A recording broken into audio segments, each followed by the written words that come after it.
മാർക്കറ്റിൽ ഒരുപാട് ഇൻഡിക്കേറ്റേഴ്സിനെ പറ്റി കേട്ടിട്ടുണ്ട്. പക്ഷേ നമുക്ക് ആ ഇൻഡിക്കേറ്റേഴ്സ് എങ്ങനെയാണ് യൂസ് ചെയ്യുന്നതെന്ന് അറിയത്തില്ല.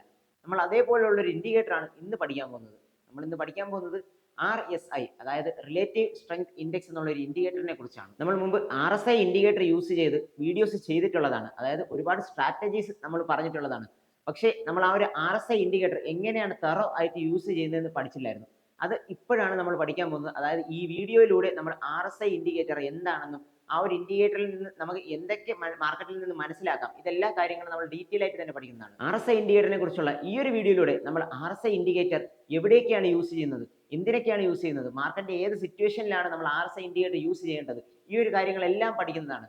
അതായത് RSI indicator market over valued ആണോ അണ്ടർ വാല്യൂഡ് ആണോ, ഈ ഒരു കാര്യങ്ങളാണ് നമ്മൾ RSI ഇൻഡിക്കേറ്ററിൽ നിന്ന് മനസ്സിലാക്കുന്നത്. ഒരു സ്റ്റോക്ക് ഓവർ വാല്യൂഡ് ആണോ അണ്ടർ വാല്യൂഡ് ആണോ, ആ ഒരു സ്റ്റോക്ക് നമുക്ക് വാങ്ങാൻ സാധിക്കുമോ, അതൊരു RSI ഇൻഡിക്കേറ്റർ യൂസ് ചെയ്തിട്ട് വാങ്ങിച്ചു കഴിഞ്ഞാൽ ലാഭം ഉണ്ടാവുമോ, ഈ ഒരു കാര്യങ്ങളെല്ലാം നമ്മൾ ഡീറ്റെയിൽ ആയിട്ട് ഈ വീഡിയോയിലൂടെ നോക്കുന്നതാണ്. കൂടുതൽ പറഞ്ഞ് ഞാൻ ഈ വീഡിയോ നീട്ടുന്നില്ല. എൻ്റെ പേര് അഖിൽജാൻ. നമുക്കുടനെ വീഡിയോയിലേക്ക് കിടക്കാം. അപ്പോൾ നമ്മൾ RSI എന്താണെന്നാണ് നോക്കാൻ പോകുന്നത്. Relative strength index.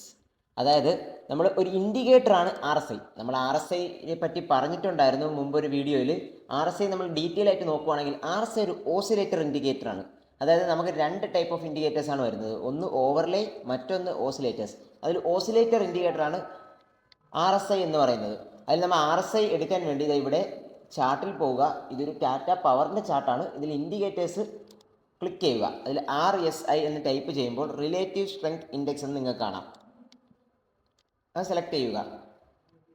അപ്പോൾ ഇവിടെ ഒരുപാട് ലൈൻസ് വന്നിട്ടുള്ളതായിട്ട് നിങ്ങൾക്ക് കാണാൻ പറ്റും. ഇതിൽ നമ്മൾ നേരത്തെ പറഞ്ഞിരുന്നു ഓവർലേ അല്ല ഓസിലേറ്റർ ആണെന്ന്. അത് എന്തുകൊണ്ടെന്ന് പറഞ്ഞാൽ, ഓവർലേ എന്ന് പറയുമ്പോൾ നമ്മുടെ ചാർട്ടിന് പുറത്ത്, ചാർട്ടിന് മുകളിൽ കൂടെ വരുന്ന ഇൻഡിക്കേറ്റേഴ്സിനെയാണ് നമ്മൾ ഓവർലേ ഇൻഡിക്കേറ്റേഴ്സിന് എന്ന് പറയുന്നത്. അതേപോലെ ചാർട്ടിന് പുറത്തായിട്ട് വരുന്ന ഇൻഡിക്കേറ്റേഴ്സിനെ നമ്മൾ ഓസിലേറ്റേഴ്സ് എന്നും പറയും. അപ്പോൾ RSI എന്നൊരു ഇൻഡിക്കേറ്റർ ചാർട്ടിന് പുറത്താണ് വന്നിരിക്കുന്നത്, താഴെ വേറൊരു ടാബായിട്ടാണ് വന്നിരിക്കുന്നത്. അതുകൊണ്ട് തന്നെ അതൊരു ഓസിലേറ്റർ ആണ്.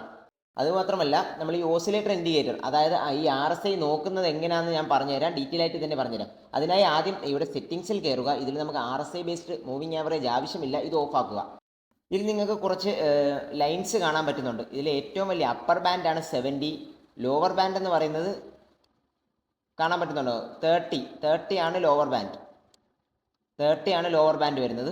പിന്നെ നടുക്ക് 50 ആണ് വരുന്നത്. നമുക്കിതിൽ ലോവർ ബാൻഡായ 30യും അപ്പർ ബാൻഡായ 70യും മാത്രമേ നോക്കിയാൽ മതി. അതാണ് ഏറ്റവും ഇമ്പോർട്ടൻറ്റ് സോൺസ് എന്ന് പറയുന്നത്.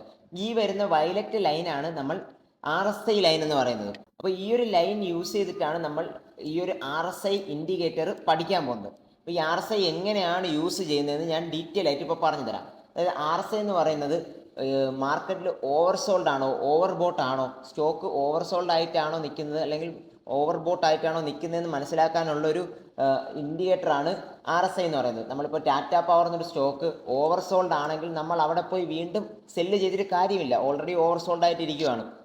നമ്മൾ അവിടെ ബൈ ഓപ്പർച്യൂണിറ്റിയാണ് നോക്കേണ്ടത്. അതേപോലെ തന്നെ ഇന്ന ഒരു ഇടത്ത് ഓവർ ബോട്ടാണെങ്കിൽ, അതായത് ഇന്നൊരു സോണിലെത്തുമ്പോൾ അത് ഓവർ ബോട്ടാണെങ്കിൽ നമ്മൾ അവിടെ പോയി ബൈ ചെയ്തിട്ട് കാര്യമില്ല, അവിടെ ഒരു സെല്ല് ഓപ്പർച്യൂണിറ്റിയാണ് നോക്കേണ്ടത്. ആ കറക്റ്റ് ഓപ്പർച്യൂണിറ്റി ഡിപ്പും അതേപോലെ തന്നെ മാർക്കറ്റിൻ്റെ ഹൈയും മനസ്സിലാക്കാൻ ഉള്ളൊരു ഇൻഡിക്കേറ്ററാണ് RSI. അതായത് നമ്മൾ ഇൻഡിക്കേറ്റർ മാത്രം ട്രസ്റ്റ് ചെയ്യരുത്, നമ്മൾ മറ്റ് കാര്യങ്ങളായ നമ്മുടെ ചാർട്ട് പാറ്റേൺസും കൂടെ ശ്രദ്ധിക്കേണ്ടതായിട്ടുണ്ട്. അവിടെ ഒരു ചാർട്ട് പാറ്റേൺ ഫോമായി ബ്രേക്കൗട്ടോ ബ്രേക്ക് ഡൗണോ നടക്കുമ്പോഴാണ് നമ്മൾ ഈ ഒരു RSIയുടെ ഹെൽപ്പ് എടുക്കേണ്ടത്. അതായത് ഈ ഒരു പോർഷൻ കണ്ടോ, ഈ 70ക്ക് മുകളിൽ പോയി കഴിഞ്ഞാൽ, 70 എന്നൊരു അപ്പർ ബാൻഡിന് മുകളിൽ പോയി കഴിഞ്ഞാൽ അതിനർത്ഥം മാർക്കറ്റ് ഓവർ ബോട്ടാണെന്നാണ്. അതായത് ഒരുപാട് പേര് മാർക്കറ്റിൽ നിന്ന് ഈ ഒരു സ്റ്റോക്ക് വാങ്ങിച്ചിട്ടുണ്ട്, ഓവർ ബോട്ട് സോണിലൂടെയാണ് പോകുന്നത്. എപ്പോൾ വേണോ അവിടെ നിന്നൊരു റിവേഴ്സൽ സംഭവിക്കാനുള്ള സാധ്യതയുണ്ട്. അതേപോലെ തന്നെ റിവേഴ്സൽ സംഭവിച്ചില്ലെങ്കിൽ അവിടെ നിന്ന് തന്നെ കൺസോൾഡേറ്റ് ചെയ്യാനുള്ള സാധ്യതയുണ്ട്. കൺസോൾഡേറ്റ് ചെയ്ത് മാർക്കറ്റ് ഈ ഒരു 70ക്ക് ബിലോയിൽ വന്നതിന് ശേഷം മാത്രമേ വീണ്ടും ഒരു അപ്പ് മൂവ്മെൻറ്റ് കാണത്തുള്ളൂ. കണ്ടോ, അത് കഴിഞ്ഞ് വീണ്ടും കൺസോൾഡേറ്റ് ചെയ്യുമ്പോഴത്തേക്ക് നമുക്കിത് താഴേക്ക് വരുന്നത് കാണാൻ പറ്റും. അപ്പോൾ ഈ ഒരു പോർഷനിൽ മാർക്കറ്റ് മുകളിൽ വന്നു കഴിഞ്ഞാൽ വീണ്ടും അവിടെ നിന്ന് മാർക്കറ്റ് മുകളിലേക്ക് പോകുമെന്നല്ല അർത്ഥം. അതിനർത്ഥം മാർക്കറ്റ് ഒന്നുകിൽ അവിടെ കൺസോൾഡേറ്റ് ചെയ്യും, ഇല്ലെങ്കിൽ മാർക്കറ്റ് അവിടെ നിന്ന് റിവേഴ്സൽ ആവാനുള്ള സാധ്യതയുണ്ട്. കണ്ടോ, ഈ ഒരു ഏരിയയിൽ നിന്ന് ഓവർബോട്ട് സോണിൽ നിന്ന് മാർക്കറ്റ് നേരെ താഴേക്ക് വീണിരിക്കുന്നത് റിവേഴ്സൽ ആയത് കണ്ടോ. അതേപോലെ തന്നെ ഈ ഒരു സോണിൽ നിന്ന് മാർക്കറ്റ് ബൈ ചെയ്ത് കയറിപ്പോയിക്കുന്നുണ്ടോ, ഒരു ഓവർ സോൾഡ് ആയിട്ടുള്ള 30ക്ക് താഴെ വന്നു കഴിഞ്ഞാൽ മാർക്കറ്റ് ഓവർ സോൾഡ് എന്നാണ് പറയുന്നത്. 70ക്ക് മുകളിലാണെങ്കിൽ മാർക്കറ്റ് ഓവർ ബോട്ടും 30ക്ക് താഴെയാണെങ്കിൽ മാർക്കറ്റ് ഓവർ സോൾഡും എന്നാണ് പറയുന്നത്. അപ്പോൾ 30ക്ക് താഴെയാണെങ്കിൽ നമുക്ക് ബൈയിങ് ഓപ്പർച്യൂണിറ്റിയും 70ക്ക് മുകളിലാണെങ്കിൽ നമുക്കൊരു സെല്ലിംഗ് ഓപ്പർച്യൂണിറ്റിയും ഉണ്ട്. അതുപോലെ തന്നെ നമ്മൾ മെയിനായിട്ട് ശ്രദ്ധിക്കേണ്ട കാര്യം, ഒരു ചാർട്ട് പാറ്റേൺ വരുമ്പോൾ ആണ് അത് കൺഫേം ചെയ്യാൻ വേണ്ടി മാത്രമേ നമ്മളൊരു ഇൻഡിക്കേറ്റർ യൂസ് ചെയ്യുള്ളൂ. ഒരു ഇൻഡിക്കേറ്ററിൽ മാത്രം ട്രസ്റ്റ് ചെയ്ത് നമ്മളൊരു ട്രേഡ് എടുക്കാൻ പാടില്ല. നമ്മൾ ഇൻഡിക്കേറ്റർ യൂസ് ചെയ്യുന്നതെന്ന് വെച്ച് കഴിഞ്ഞാൽ നമ്മുടെ അനാലിസിസ് കറക്റ്റ് ആണോ എന്ന് കൺഫേം ചെയ്യാനാണ്. നമ്മളൊരു ചാർട്ട് പാറ്റേൺ എടുത്ത് മാർക്കറ്റ് അപ് ട്രെൻഡ് ആണോ ഡൗൺ ട്രെൻഡ് ആണോ എന്നൊക്കെ അനാലിസിസ് നടത്തിയതിന് ശേഷം ഈ ഒരു ഇൻഡിക്കേറ്ററിൻ്റെ സഹായത്തോടു കൂടി അത് നമുക്ക് കൺഫേം ചെയ്ത് അവിടെ ഒരു ബൈ ഓപ്പർച്യൂണിറ്റി എടുക്കാൻ പറ്റും. നമുക്കൊരു എൻട്രി പോയിന്റും എക്സിറ്റ് പോയിന്റും ഇതിൽ നിന്ന് അനലൈസ് ചെയ്യാൻ പറ്റുന്നതാണ്. അപ്പോൾ ഇതിനെയാണ് നമ്മൾ RSI ഇൻഡിക്കേറ്റർ യൂസ് ചെയ്യുന്നത്. മനസ്സിലായല്ലോ അല്ലേ. അപ്പോൾ നമുക്ക് ഈ ഒരു RSI ഇൻഡിക്കേറ്റർ യൂസ് ചെയ്തുകൊണ്ട് മാർക്കറ്റിൻ്റെ ഓവർ സോൾഡും ഓവർ ബോട്ടും സോണുകൾ മനസ്സിലാക്കി നമുക്ക് ട്രേഡ് എടുക്കാൻ സാധിക്കുന്നതാണ്.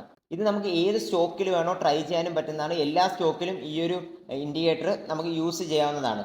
ആ ഒരു ഇൻഡിക്കേറ്റർ യൂസ് ചെയ്തുകൊണ്ട് തന്നെ ആ ഒരു സ്റ്റോക്ക് ഓവർ സോൾഡ് ആയിട്ടുള്ള സ്റ്റോക്കാണോ അതല്ലെങ്കിൽ ഓവർ ബോട്ട് ആയിട്ടുള്ള സ്റ്റോക്കാണോ എന്ന് നമുക്ക് മനസ്സിലാക്കാനും പറ്റുന്നതാണ്. അതുകൊണ്ട് നിങ്ങൾ ഈ ഒരു ഇൻഡിക്കേറ്ററും ചാർട്ട് പാറ്റേൺസ് ഒക്കെ നോക്കി സൂക്ഷിച്ച് ട്രേഡ് എടുക്കണം. ഓരോ പണവും ഇമ്പോർട്ടൻ്റ് ആയിട്ടുള്ളതാണ്. വെറുതെ നിങ്ങൾ ഒരു അനാലിസിസ് നടത്താതെ ട്രേഡ് ചെയ്ത് പണം കളയാതിരിക്കുക. ഇപ്പം നിങ്ങൾക്ക് മനസ്സിലായല്ലോ RSI ഇൻഡിക്കേറ്റർ എങ്ങനെയാണ് യൂസ് ചെയ്യുന്നതെന്ന്. അതായത് RSI ഇൻഡിക്കേറ്റർ യൂസ് ചെയ്തുകൊണ്ട് തന്നെ നിങ്ങൾക്ക് മാർക്കറ്റ് എവിടെയൊക്കെ ഷോർട്ട് സെല്ല് ചെയ്യണം ഇല്ലെങ്കിൽ എവിടെയൊക്കെ ബൈ ചെയ്യണം, ഈ ഒരു കാര്യങ്ങൾ നമുക്ക് ഡീറ്റെയിൽ ആയിട്ട് മനസ്സിലാക്കാൻ സാധിക്കും.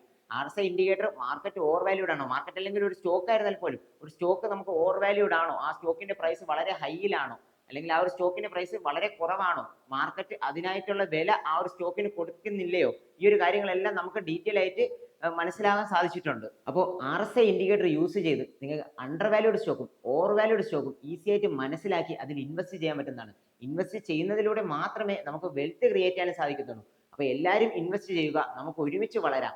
ഇതേപോലെയുള്ള കൂടുതൽ ട്രേഡ് വീഡിയോസിനായി ഇപ്പോൾ തന്നെ സദേൺ സ്റ്റോക്ക് അക്കാഡമിയെ ഫോളോ ചെയ്യൂ, സബ്സ്ക്രൈബ് ചെയ്യൂ, പിന്നെ ബെൽ ബട്ടൺ അമർത്തൂ.